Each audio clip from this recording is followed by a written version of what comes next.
안녕하세요. 결혼한 지 3년 만에 이혼녀가 되어버린 30대 여성입니다. 뭐든지 경험해보면 피가 되고 살이 된다지만 제가 살면서 이런 일까지 겪었어야 하나 싶을 정도로 지금도 어안이 벙벙할 뿐이에요.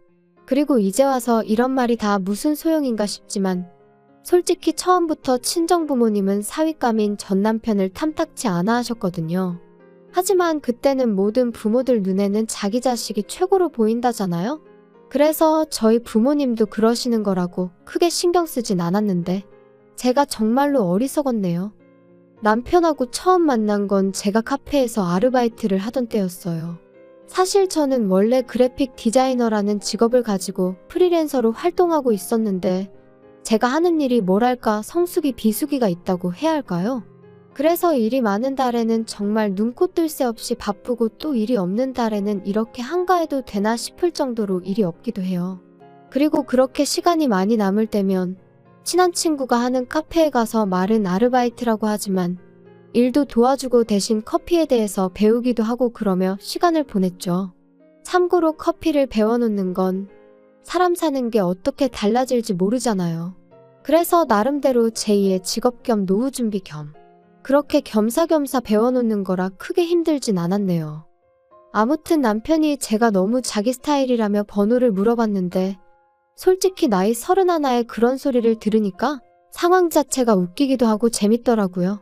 그리고 남편도 나이가 꽤나 있어 보여서 저 나이에 여자한테 번호나 물어보고 다니나 싶은 게 황당하기도 했죠. 그런데 나중에 친구가 하는 말이 카페에 종종 오는 손님인데 한 번도 그러는 걸 본 적이 없다며 카페에서 커피 마시면서 책 좀 읽다 가는 게 전부라고 그냥 한번 만나나 보란 식으로 말을 하대요. 그리고 사실 저도 그 무렵엔 연애는 해야겠는데 어디서 만나야 할지 감은 안 와서 그렇다고 어디다 소개팅 좀 해달라고 하자니 부담 주는 것 같아서 껄끄럽고 아무튼 생각이 많았거든요. 그래서 며칠 고민하다 결혼하자는 것도 아닌데 그래 한번 만나나 보자 그렇게 된 거였어요. 그리고 카페 밖에서 만나서 얘기를 좀 해보니까 남편도 나름대로 며칠이나 고민하다가 용기를 내서 제 번호를 물어봤던 거더라고요. 아무튼 이후로 저희는 커피와 책을 주된 주제로 하며 자주 시간을 보냈는데 솔직히 몇 년을 알고 지냈던 것처럼 대화가 잘 통했어요. 그리고 서로 공통된 주제가 있다 보니 같이 있는 시간은 늘 즐거웠고 헤어지기가 아쉬울 뿐이었죠. 그래서 사귄 지 1년이 넘어가면서는 자연스럽게 결혼 이야기까지 주고받게 되었는데 하루는 남편이 그러더라고요. 실은 자기한테는 아픈 형이 있다고요. 남편의 형, 그러니까 아주버님은 남편보다 2살이 많았고 남편과 사이도 좋았다고 해요. 명문대를 다니던 시부모님께는 누구에게라도 자랑하고 싶은 그런 아들이자 남편에게는 존경하고 따를 수밖에 없는 형이었다면서요. 하지만 아주버님 나이 23, 친구들과 떠났던 여행에서 불의의 사고를 당했고 이후로는 침대를 벗어날 수 없는 상황이 되었던 거죠. 아버님 또한 하시던 일마저 그만두시고 아주버님을 돌보게 되셨고요. 참고로 어머님께서는 입버릇처럼 당신은 원래 몸이 약해서 힘든 일은 못한다 하시는 분이세요. 그리고 그건 아픈 아들 앞에서도 예외가 없으셨죠. 게다가 그때도 그렇고 제가 남편과 결혼한 이후까지도 병원에서는 다시 일어나는 건 거의 불가능이라고 이야기를 했지만 시부모님은 희망을 버리지 못하셨어요. 그리고 그런 부모의 믿음을 솔직히 어느 누가 비난할 수 있겠어요? 그저 듣는 내내 안타까울 뿐이었죠. 그리고 저는 솔직히 이런 상황을 제가 이해하기만 한다면 저희가 결혼하는 데는 아무런 문제가 없을 줄 알았습니다. 하지만 정말 넘어야 할 산은 그게 아니더군요. 왜냐하면 다른 사람도 아닌 시부모님께서 남편과 제 결혼을 반대하셨으니까요. 어떻게 장남인 아주버님이 아직 장가를 못 갔는데 둘째가 먼저 갈 생각을 하냐면서 말이에요. 그런데 현실적으로 아주버님은 결혼을 논할 상황이 아니었으니 황당할 수밖에 없었죠. 게다가 여기서 끝이 아니었습니다. 그제서야 알게 된 또 하나의 사실은 남편은 그동안 어머님이 자기 월급을 맡아서 관리해주고 계시다면서 저에게 늘 한 1억 정도는 모아져 있을 거라고 했거든요. 거기에 자기 생각엔 그래도 아들이 장가 가는데 설마 하나도 안 해주시겠냐며 5천 정도는 해주실 거라는 거예요. 어머님이 몇 번 직접 말씀하신 적도 있다면서 말이죠. 하지만 웬걸요. 5천을 보태주시기는커녕 그 1억도 못 주신다고 나오셨어요. 너는 아픈 형을 두고는 결혼 소리가 나오냐? 장남인 형이 먼저 장가 갈 때까지 잠자코 기다려. 이래는 다 순서가 있는 법이야. 너 여자의 환장에서는 그러는 꼴라는 못 본다. 괘씸해서 1억도 못 줘. 솔직히 처음엔 정말 남편이 몰랐을까? 알면서 내 앞에서 쇼를 하는 건 아닐까? 저도 사람이니까 실망스러운 상황에 속이 상하면서 한편으론 그런 비뚤어진 생각까지 하게 되더라고요. 그런데 하루는 남편이 정말 제 앞에서 주저앉아 엉엉 우는데 그 우는 소리가 쥐어짜내는 게 아니라 정말 우라가 치밀어서 자기 감정을 어떻게 주체를 못해서 우는 소린 거예요. 그리고 그런 모습까지 보고 나니까 남편이 그냥 너무 불쌍했던 거죠. 그래서 제가 어떻게든 책임져 줘야겠다. 어머님 아버님으로부터 구해와야겠다는. 지금 생각하면 진짜 오지랖도 그런 오지랖이 없는데 그런 다짐을 했다니까요. 그래서 결국 결혼까지 밀어붙였어요. 남편도 저한테 너무 고맙다면서 자기는 이제 가족은 저 하나뿐이다 생각하고 살겠다 뭐 그런 소리까지 해댔고요. 사실 저희 친정이라고 경제적으로 얼마나 넉넉한 건 아니었습니다. 하지만 그래도 저나 친정 부모님이나 도움은 못 줄 망정 서로 부담은 주지 말자는 주의였거든요. 그러니 저는 처음부터 친정에 손을 벌릴 생각도 없었고 친정 부모님도 도와주지 못해 미안하다 하셨지만 서운할 것도 없었죠. 그리고 참고로 저는 모아둔 돈도 8천 정도 있었고 비록 8평의 작은 오피스텔이지만 제 소유의 집도 있었어요. 그래서 남편한테 그냥 몸만 오라고 대신 앞으로 당신 월급 관리는 내가 하겠다 했더니 그러라고 하더라고요. 결혼식을 올린 이후로 솔직히 시댁과 금전적인 거래는 아무것도 하지 않고 싶은 마음이 굴뚝 같았는데 남편이 그래도 누워만 계시는 아주버님은 솔직히 자기한테 뭘 잘못한 것도 아니고 그래서 아주버님 병원비라도 얼마 보태드린다는 마음으로 얼마는 보내드렸으면 하는 눈치더라고요. 그리고 그런 남편의 마음까지 제가 이래라 저래라 할 일은 아닌 것 같아서 남편의 의견을 따라주기로 했네요. 매달 30만 원씩 보내드리기로요. 그런데 이 일로 다시 한번 시부모님께서 난리가 나셨습니다. 지 형 알기를 우습게 알아서 장가도 지멋대로 먼저 가버리더니 이제 지 부모고 형이고 눈에 뵈는 게 없어서 돈이냐고 꼴랑 30만 원을 보내냐? 거지한테 적선하는 것도 아니고 이게 경우냐? 한편 그래도 또 시간은 흘러 저희가 결혼한 지 어느덧 8개월이 지나가던 때였어요. 이때는 이미 왕래랄 것도 없었고 그저 명절이나 생일처럼 그냥 넘어가기 어려운 날에만 시댁에 가 밥 한 끼 먹고 오는 게 전부였지요. 참고로 음식은 다 제가 해갔고 용돈도 챙겨드렸습니다. 한 번도 고맙다 수고했다 소리는 못 들었지만요. 그리고 그날은 아버님 생신이라서 미역국에 갈비잡채에 오로지 남편 기 살려주겠다는 생각으로 양손에 바리바리 싸들고 시댁을 찾았어요. 이건 짜네 이건 다네 불평불만을 반찬 삼아 입으로 들어가는지 코로 들어가는지도 모르겠는 식사를 하던 때였습니다. 어머님께서 갑자기 기도원 이야기를 꺼내시더라고요. 아는 분이 그 기도원 원장인데 엄청 유명한 사람이라면서 환자들이 그 기도원 원장하고 눈만 마주치면 온몸의 병이 싹 다 낫는다고 하더라나요? 그러자 남편이 그게 말이 되냐면서 어머님한테 핀잔을 줬어요. 그거 다 사기라고 누가 그런 소리를 하더냐며 말이죠. 하지만 어머님께선 네가 만나봤냐고 너는 뭣도 모르면서 왜 재수없게 그런 소리를 하느냐며 화를 내셨습니다. 뭣도 모르는 놈이 나서기는 니들이 데려가 달라고 해도 나는 니들은 안 데려가. 괘씸해 죽겠어. 우리 셋이서만 갈 거니까 그런 줄이나 알아. 어머님, 그런데 혹시 비싸지는 않나요? 잘 알아보신 건지. 혹시 위치가 어디예요? 근처에 병원은 있어요? 그래야 아주버님이 혹시나 상태가 안 좋아지시면 바로 병원으로 옮길 수 있지 않을까요? 너는 왜 생각을 안 하냐? 가서 원장님하고 눈만 마주치면 병이 싹 다 낫는다는데 병원을 왜 가? 병원이 왜 필요하겠냐? 나는 너랑 말 몇 마디만 하면 답답해서 짜증이 나. 그런데 문제는 집에 돌아와서 남편과 함께 찾아보니 기도원 입소 비용이 자그만치 2억이었어요. 그리고 저희 시부모님한테 그런 큰 돈이 있을 것 같진 않았거든요. 남편은 결혼할 때 자기 돈 1억도 안 주더니 2억짜리 기도원에 간다는 게 말이 되냐며 분통을 터뜨렸습니다. 당장이라도 쫓아가서 다 뒤집어 엎고 싶다며 분을 삭히지 못했죠. 하지만 제가 말씀만 그렇게 하셨지 비용은 모르고 계신 거 아니겠냐. 안 가실 수도 있으니까 일단은 지켜보자며 남편을 달랬어요. 그런데 차라리 쫓아가게 내버려뒀어야 했던 건지. 그 대화가 오가고 2달도 안 돼서 어머님이 정말 아버님, 아주버님과 함께 기도원에 들어가셨거든요. 그래서 설마 하는 마음으로 어머님 댁 등기부등본을 확인했더니 그나마 어떻게 보면 어머님, 아버님의 전재산이라고 할 수 있는 그 아파트 한 채를 파셨더라고요. 보다 못한 제가 결국 남편을 설득해 남편과 같이 기도원에 찾아갔어요. 그리고는 저희를 안 보겠다 하시는 어머님을 붙들고는 집을 파시면 어떡하냐 물었습니다. 기도원에서 나오시면 어디서 지내시려고 이러시냐고. 그리고 그때 제 마음은 어머님이 후회한다 도와달라 그렇게만 말씀해 주시면 수단과 방법을 가리지 않고 정말 대로변에 드러누워 시위를 하는 한이 있더라도 시부모님의 전재산 어떻게든 찾아드리려고 했어요.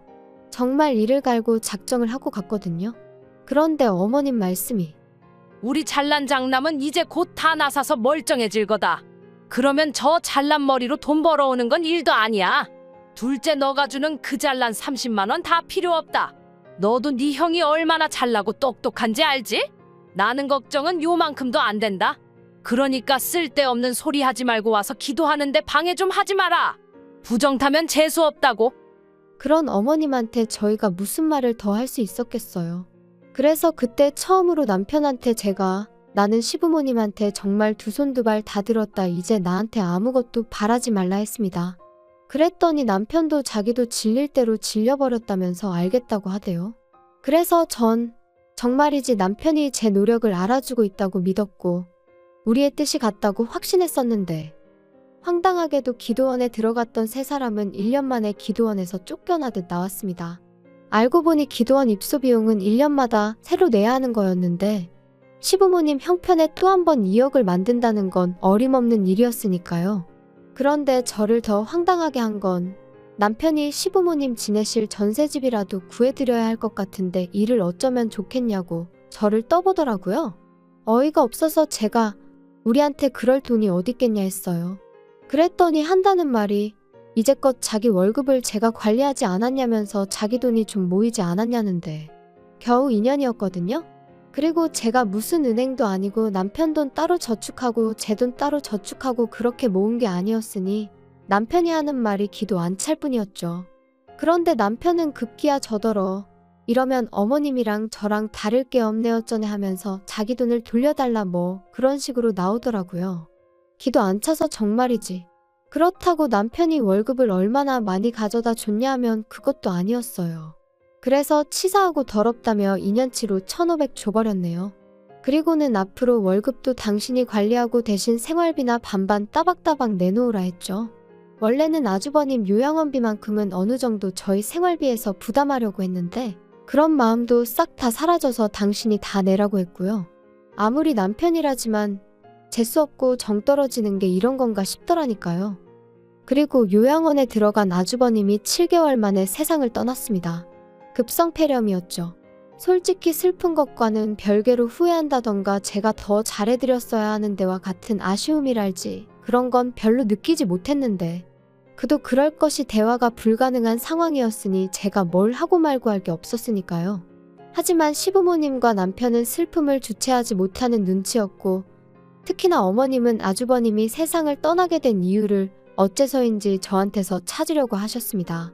이게 다 며느리인 제가 남편의 월급을 한마디로 돈줄을 쥐고서는 조종을 한 탓에 남편이 예전처럼 넉넉히 경제적으로 지원해주지도 않았고 그러니 차도가 없어서 기도원에도 가게 된 거고 기도원에 가서 돈을 잃게 된 것도 그러니 저 때문인 거고 요양원도 저 때문에 더 좋은 데로 보내지 못했다면서 전부 다 제 책임이라고 이게 다 반대하는데도 결혼하겠다고든 저 때문이라고요. 그리고는 결정타로 하신 말씀이 그러니 이제 제가 시부모님을 모시고 살아야 된답니다. 오갈 데도 없고 살아갈 이유도 못 느끼겠다며 저더러 당신들 남은 인생을 책임지라나요?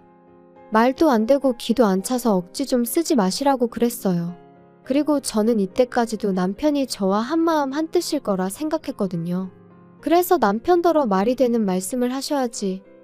어머니 아버님 도대체 왜 저러시냐 나 정말 미치겠다. 하소연을 했지요. 그런데 남편이 예전과는 다른 표정을 하고는 저를 보면서 오로지 형 하나 낳길 바라는 마음으로 사시던 분들이니 지금 마음이 어떠시겠냐며. 저더러 무조건 싫다 하지 말고 이해를 해보려고 노력을 좀 해보라나요? 어이도 없고 황당해서 내가 뭘 어떻게 이해하냐 했어요. 아주버님 돌아가신 건 정말 슬프지만 왜 다 나 때문이라고 하냐고. 그렇게 따지고 들면 친구들하고 여행을 가게 허락해주신 시부모님이 애시당초 문제 아니냐? 여행만 못 가게 하셨으면 그렇게 다쳐서 누워 계실 일도 없던 거 아니냐? 저도 너무 답답하니까 억지를 쓰게 되더라고요. 그런데 그때 벼랑간 눈이 번쩍 하더니 한쪽 뺨이 뜨겁게 열이 올랐어요. 네, 남편이 저를 때렸죠. 어이가 없어서 지금 나 친 거냐니까. 제가 말이 너무 심해서 자기도 모르게 손이 나갔다는데 그 길로 제 핸드폰이랑 차키만 챙겨서 먼저 차 끌고 집에 왔습니다. 그리고 대략 2시간쯤 흘렀을까 남편이 왔어요. 잠깐 열어주지 말까 하다가 이웃들한테 패기치는 것도 아닌 것 같아서 여차하면 경찰을 부르겠다는 마음으로 문을 열었죠. 다행히 남편은 현관에서부터 정말 미안하다며 저한테 싹싹 빌긴 했지만 처음이 어렵지 2번, 3번이야 뭐. 그래도 일단은 뭐라고 짓거리는지 드러나보자는 마음으로 남편을 가만히 쳐다봤습니다. 그러자 남편이 자기야, 내가 곰곰이 생각을 해봤거든? 그런데 생각해봐. 이게 자기 일이라면 자긴 어떻게 하겠어? 하나뿐인 처남이 억울하게 다쳐서 10년 가까이 누워만 있다가 세상을 떠났다고. 그리고 장인 장모님이 삶에 대한 의지를 놓으신다면 자기도 힘들지 않겠어? 아마 해주지 못한 것들만 생각나고 미안하지 않겠냐고. 내가 딱 그런 마음이야. 형한테 하나라도 더 해줄 걸, 같이 좀 더 시간을 보낼 걸. 어이가 없어서 남편을 쳐다봤어요. 그런데 남편은 자기가 하는 말이 저한테 씨가 먹힌다고 생각한 건지 아주 자아도취를 해서는 계속해서 헛소리를 이어갔습니다. 자기가 나 좀 도와주라. 우리 부모님 당분간만 여기 와서 같이 지내시게 해줘. 우리는 어차피 출퇴근하고 집에서 잠만 자니까 거실 쓰고 부모님한테 방 쓰시라고 하면 되잖아. 내가 부모님한테 자기 힘들게 하면 안 된다고 신신당부할게. 응? 말이 되는 소리를 해.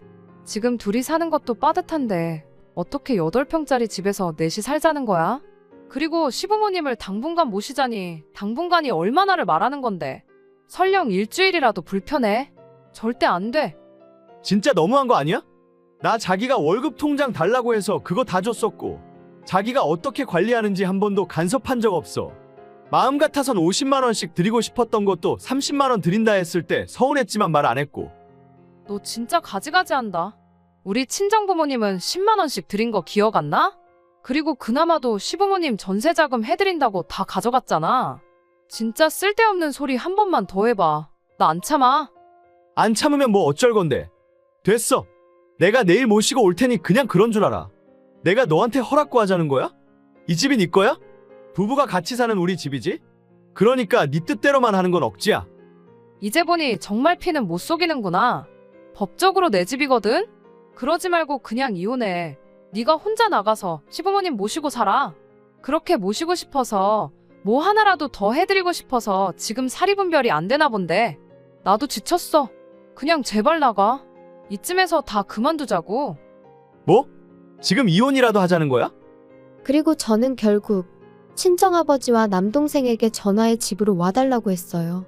제가 살면서 아버지나 동생에게 그런 부탁을 한 적은 단 한 번도 없었기에 두 사람 다 바로 거절 않고 오겠다 해주었고요.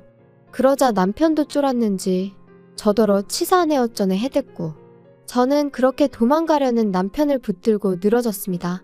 친정아버지랑 동생 앞에서 이혼한다 소리를 확실히 들어야겠단 마음이었거든요. 그렇게 한 1시간 정도 실랑이를 했나 친정아버지가 먼저 도착하셨어요. 그리고 얼마 지나지 않아 동생도 모습을 보였죠. 두 사람 다 험악한 표정으로 어떻게 된 거냐 자초지종을 묻길래 남편이 나랑 상의도 없이 시부모님을 모셔오려고 한다. 시부모님은 내가 아주버님을 죽였다는 식으로 몰아가신다. 나 때문에 이 집안에 불행이 닥쳤다는 악담을 해대는데 어떻게 같이 사냐. 게다가 나 뺨도 맞았다. 그리고 제가 맞았다는 소리에 말릴 새도 없이 남동생 주먹이 남편 얼굴에 내리꽂혔습니다. 네가 뭔데 내 누나한테 손을 대냐고요. 이후로도 계속 남편을 두들겨 패려는 남동생을 저랑 아버지가 정말 간신히 말렸어요. 그리고 결국 남편과 저는 이혼했습니다. 제가 협의 이혼을 해주지 않으면 그때는 이혼 소송을 할 거고 그러면 어떻게든 위자료까지 받아내겠다고. 찾아보니 당신 월급을 내가 가압류할 방법도 있겠더라고. 솔직히 그 과정이 쉽지는 않다고 했지만 변호사에게 들은 내용 중 좀 먹힐 만한 것만 남편에게 며칠이고 쏘아댔거든요. 그랬더니 남편이 지레 겁먹고 협의 이혼 해주더라고요. 혹시나 숙려기간에 어디서 뭘 듣고 와서 마음을 바꿔먹을까 어찌나 불안하던지 정말 시한폭탄이 따로 없다 싶었죠. 그리고 마침내 완전히 남남이 되었을 때 저는 제 오피스텔을 팔고 지금의 집으로 이사를 했어요. 대출을 좀 받았지만 이제는 오피스텔 아니고 아파트예요. 전 남편의 흔적이 남아있을 법한 건 다 버리고 온 덕분에 새 기분 새 출발한 느낌이 물씬 나고요. 남편 소식이야 어디서 들을 때도 마땅치 않아 잘은 모르지만 어머님이 언젠가 한번 하소연 겸 저한테 욕하시려고 연락을 해오신 적이 있거든요. 그때 언뜻 말씀하시길 저 때문에 셋이서 부대끼며 산다고 저더러 어쩜 끝까지 그렇게 이기적이냐 욕을 하셨는데 처음부터 그렇게 복작복작하게 지내고 싶으셨던 거 아닌가요? 저한테 고마워하실 줄 알았는데 아무튼 이제 남편이 돈 벌어서 시부모님 잘 모시고 살았으면 좋겠습니다. 시부모님도 이제 평생 아들이 벌어다주는 돈 쓰고 사실 생각에 얼마나 행복하시겠어요. 한번 알콩달콩 잘 살아봐.